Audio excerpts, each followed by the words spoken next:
Vous n'êtes pas seulement ce que vous mangez, vous êtes ce que votre corps parvient à digérer et surtout ce que votre flore intestinale transforme de ce que vous ingérez. Beaucoup pensent que le cerveau est le véritable centre de contrôle de notre corps, mais la réalité est peut-être bien plus complexe. L'intestin pourrait être le véritable chef d'orchestre. Il régule non seulement la digestion, mais aussi votre système immunitaire, vos hormones, vos neurotransmetteurs et même votre humeur. Même en faisant de notre mieux pour manger sainement, nous pouvons, sans le savoir, nuire à ce fragile écosystème intestinal. Certains aliments que nous consommons quotidiennement peuvent déstabiliser notre microbiome, provoquer une inflammation et endommager les parois intestinales, avec des conséquences à long terme sur la santé générale. Bonjour à tous et bienvenue sur Bien Vieillir TV. Aujourd'hui, nous allons explorer l'importance capitale de l'intestin et passer en revue les 10 pires aliments qui peuvent détruire votre flore intestinale afin de vous aider à mieux protéger cet organe vital. 10. Les viandes transformées. Il s'agit des hot dogs, bacon, saucisses et autres charcuteries industrielles. Leur principal problème réside dans la présence de nitrates et nitrites, conservateurs utilisés pour prolonger la durée de vie et fixer la couleur des viandes. Sous l'effet de la chaleur ou de l'acidité de l'estomac, ces substances peuvent se transformer en nitrosamines, des composés cancérigènes potentiels.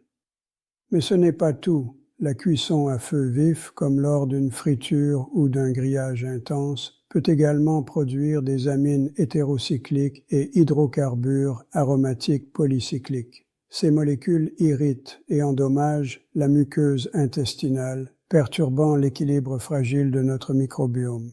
De plus, ces viandes contiennent souvent des additifs chimiques, du glutamate monosodique, des agents de remplissage ou du sucre, qui peuvent contribuer à l'inflammation intestinale. Pour limiter les risques, il est conseillé de consommer des viandes de bonne qualité, cuites lentement, et de les intégrer à des repas riches en antioxydants pour neutraliser les effets néfastes. 9. Le lait pasteurisé allégé. On pourrait croire que le lait allégé est plus sain que le lait entier, mais ce n'est pas forcément le cas. Il contient la bêta-caséine A1, une protéine qui peut se transformer en bêta-casomorphine 7, un composé associé à l'inflammation intestinale, aux allergies alimentaires et à l'hyperperméabilité intestinale. Le lait allégé est encore plus problématique que le lait entier, car la suppression des matières grasses élimine un effet tampon naturel qui atténuait l'impact de cette protéine irritante. La pasteurisation, quant à elle, détruit de nombreuses enzymes et nutriments essentiels naturellement présents dans le lait cru, comme la lipase et la lactase, qui facilitent la digestion et l'absorption des nutriments. Ainsi, un intestin fragile ou déséquilibré pourra mal digérer ces protéines, ce qui peut favoriser l'inflammation et la prolifération de bactéries pathogènes. L'intestin, un centre de contrôle complexe, nous avons tendance à réduire l'intestin à sa fonction digestive, mais sa complexité va bien au-delà. Il contient des milliards de bactéries, un véritable écosystème appelé microbiome intestinal, qui transforme les nutriments pour les rendre assimilables. Certaines bactéries intestinales produisent de même des vitamines essentielles comme B1, B2, B6, B12 ou K2, que votre corps ne pourrait pas synthétiser seul. En outre, 70% de notre système immunitaire réside dans l'intestin, dans le tissu lymphoïde associé à l'intestin, GALT.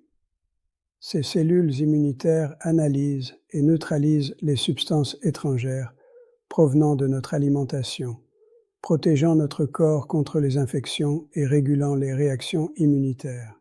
L'intestin abrite également le système nerveux entérique, souvent appelé notre deuxième cerveau. Il produit jusqu'à 90% de la sérotonine, le neurotransmetteur du bien-être. C'est dire à quel point la qualité de votre flore intestinale influence votre humeur, votre énergie et votre santé mentale. Un microbiome équilibré crée une harmonie entre digestion, immunité et production de neurotransmetteurs. À l'inverse, une dysbiose ou prolifération de bactéries pathogènes, entraîne inflammation chronique, hypersensibilité, allergie, fatigue et troubles de l'humeur. Notre système digestif est un écosystème complexe où chaque élément joue un rôle vital. Parmi les acteurs essentiels, on retrouve les micro-organismes vivants, souvent appelés probiotiques, qui participent à la digestion des graisses et à la décomposition du lactose. Mais ce n'est pas tout. Le lait contient également une enzyme appelée phosphatase, indispensable à l'absorption du calcium et du phosphore, deux minéraux cruciaux pour la solidité de nos os. On nous a souvent vanté les bienfaits du lait pasteurisé à travers les publicités, laissant penser que consommer du lait en grande quantité suffirait à renforcer nos os. Cependant, la réalité est plus nuancée. La pasteurisation nécessaire pour des raisons sanitaires détruit une grande partie de la phosphatase et de la protéase, une enzyme qui aide à digérer la caséine, notamment la caséine A1, souvent incriminée dans certaines intolérances. La pasteurisation élimine également les lactobacilles et bifidobactéries, essentielles pour maintenir un microbiote intestinal sain. Le lait cru, consommé non pasteurisé, conserve ces enzymes et probiotiques. Il est intéressant de noter qu'environ 95% des personnes allergiques aux produits laitiers tolèrent le lait cru, même en cas d'intolérance au lactose. Bien sûr, certaines personnes très sensibles doivent rester prudentes.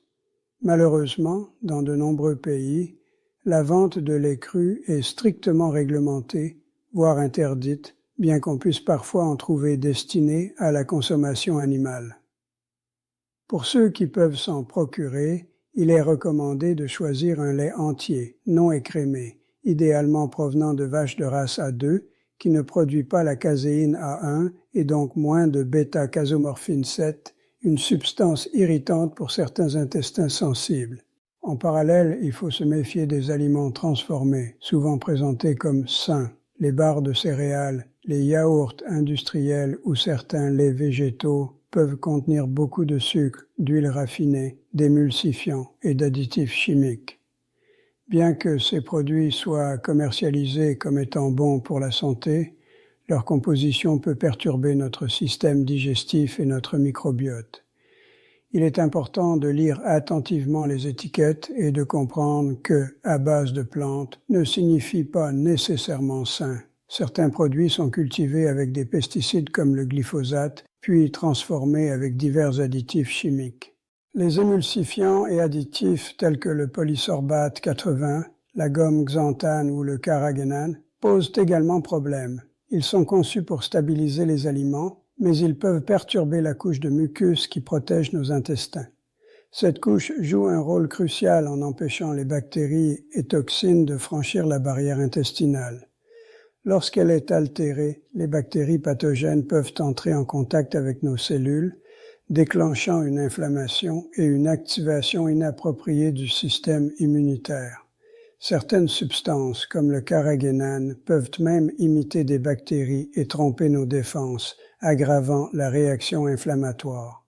L'alcool, lui aussi, endommage directement l'intestin. Il fragilise les entérocytes, les cellules qui tapissent la surface intestinale, et réduit la production de mucine, cette couche protectrice dont nous avons parlé. La conséquence est une augmentation de la perméabilité intestinale qui favorise la fuite de l'hypopolysaccharides, LPS, des endotoxines produites par certaines bactéries. Ces molécules déclenchent une inflammation systémique et peuvent même affecter notre humeur et notre bien-être psychologique, comme l'ont démontré des études injectant de faibles doses de LPS, provoquant rapidement des symptômes comparables à ceux de la dépression. Enfin, un point crucial concerne le gluten, particulièrement dans le blé moderne. Celui-ci contient de la gliadine, une molécule qui stimule la production de zonuline, une protéine qui régule la perméabilité intestinale. Un excès de zonuline entraîne une barrière intestinale plus perméable, favorisant l'inflammation et les réactions immunitaires. Le blé moderne hybride contient jusqu'à 50 fois plus de gluten que les variétés anciennes comme le seigle, l'épeautre ou l'orge. Le gluten n'est pas une molécule unique. Il existe des dizaines d'épitopes différents, des fragments que notre système immunitaire peut reconnaître. Cette diversité explique pourquoi certaines personnes développent des réactions croisées avec d'autres aliments et, dans les cas extrêmes, peuvent développer une maladie auto-immune telle que la maladie cœliaque où le corps attaque ses propres tissus. En résumé, la santé intestinale est bien plus qu'une simple digestion. Elle influence directement notre immunité, notre énergie, notre humeur et notre bien-être général. Comprendre ces mécanismes permet de faire des choix alimentaires éclairés, de protéger notre intestin et de favoriser un équilibre durable. Le docteur Narcisse insiste sur le fait que l'intestin est au cœur de notre santé et que chaque décision, même petite, peut avoir un impact significatif sur notre vie quotidienne. Certaines personnes réagissent immédiatement au gluten au point de présenter des saignements après avoir consommé seulement une petite bouchée. Ce phénomène peut sembler inquiétant, mais il est important de comprendre qu'il existe différents degrés de sensibilité. Chez certaines personnes, ces réactions sont moins graves que chez les patients atteints de la maladie cœliaque, mais elles signalent néanmoins un déséquilibre intestinal qu'il ne faut pas négliger. Un autre facteur majeur est l'utilisation des édulcorants artificiels, et notamment 3 d'entre eux, l'aspartame, le sucralose et l'acésulfame K. Ces substances partagent un point commun crucial. Elles perturbent la flore intestinale bénéfique. En réduisant la quantité de bactéries saines, comme les lactobacilles et les bifidobactéries, elles créent un déséquilibre favorisant la prolifération des bactéries pathogènes. Ce déséquilibre touche aussi des groupes bactériens entiers, comme les firmicutes et les bactérodètes, qui doivent rester en équilibre. Lorsque ce ratio est modifié, la signalisation métabolique de l'organisme est perturbée, ce qui peut entraîner une prise de poids et une résistance à l'insuline. C'est paradoxal et même triste. Ces édulcorants ont été introduits pour réduire la consommation de sucre et faciliter la perte de poids, mais ils provoquent l'effet inverse. Moins de calories, moins de pics de glycémie, mais un métabolisme déséquilibré qui incite à compenser avec d'autres aliments. L'aspartame, en particulier, se décompose en substances comme la phénylalanine, que certaines personnes métabolisent mal, ce qui peut réduire la production de sérotonine, le neurotransmetteur du bien-être. Résultat, changement d'humeur, fringales et troubles digestifs. Pour comprendre pleinement l'importance de l'intestin et du microbiome, il faut remonter à la naissance.